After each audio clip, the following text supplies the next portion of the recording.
Hi, thanks for stopping in. I'm out at the workbench. It's about midnight again. I don't know if you guys have seen this or not. This is called The Electronics of Radio by David B. Rutledge. It's a book, quite thick, used at Caltech, and the curriculum was teaching a bunch of kids how to build NorCal 40As, and in the process they taught them all about inductance, capacitance, everything you can imagine, antennas, inductors, capacitance, basic electronics to start with. By the end, they had built a receiver and they understood it. I'm borrowing that picture right now to work on the transmit side of a NorCal 40. And technically, it's not a NorCal 40A like this schematic is, but it's generally close enough, especially for the VFO and a few things in the transmit side. Things are pretty identical. So if you look down here, this is the NorCal 40 that's underway. And if you remember, or have seen the last couple of videos, the receiver is now working, but the transmitter is deader than a doornail. So we're going to take a look at first our donor NorCal 40, the original one here. And the question of the day was, how much drive is there on the input to this FET, which is going to drive the driver transistor and then the output of the amplifier, because I have nothing on the new NorCal 40A board, so I wanted to see what this one looks like.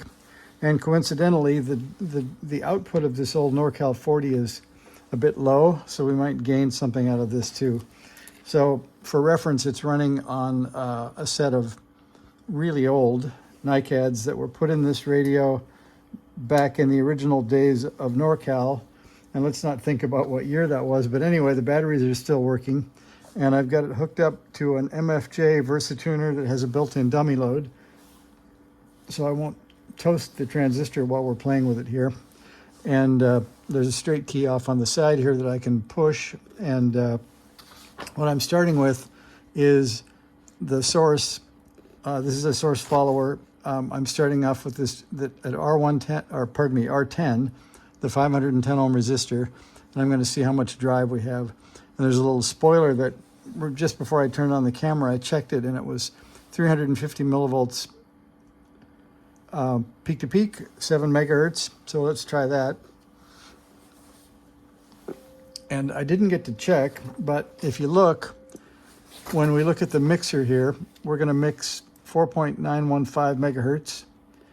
And we expect when we mix that with the VFO that we're going to get 7 megahertz out. So this is a transmit filter that should filter just that 7 megahertz signal into the transmit chain. So I'm going to play with C39 and see if in the process of seeing how much drive we have, we can improve this old NorCal 40, because I think things must have changed over the years. So that is about 360 millivolts, something like that. And I'm going to see if there's oh, good, it's going up. There's a peak on this. And so there is a peak. And everybody's always interested these days if there are two peaks, so I'm going to go all the way around.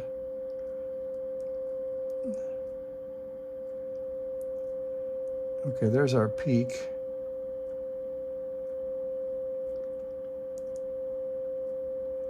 That's quite a good improvement. So that'll probably help the output power of the NorCal 40 a bit. So let's see, move that just a bit. And we are on 100 millivolts per division, 1, 2, 3, 4, 5, almost 600 millivolts. So we'll call it 580 millivolts at the peak. And I'll write that down so I can use that when it's time to look at the dead one. So we'll give that to 680 millivolts. And that was, I also verified that, as you would expect, there's not much difference in RF potential between each side of that 510. I'm also kind of interested to know what comes out of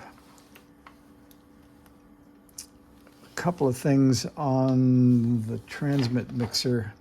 So I wonder if there's anything convenient to probe here to look at the actual crystal and see if there's one more adjustment here, which is the 4.915 megahertz crystal on the transmit mixer.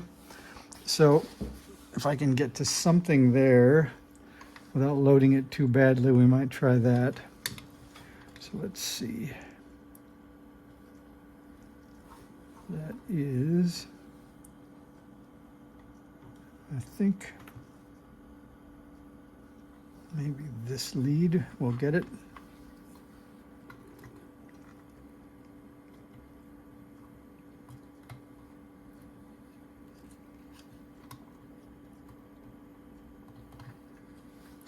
Maybe not. Let's see if we can grab a piece of wire here, maybe a cutoff lead, and we'll see if we can get to it.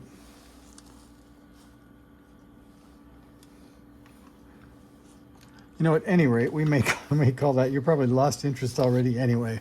So let's call that the interesting bit, that if you're looking for what's the drive on a NorCal 40 into the FET that drives the output chain, you can get a peak of about 680 millivolts on a stock NorCal 40. So that's going to be the end of this video while I go dig around and find some more probe points. So thanks for watching. See ya.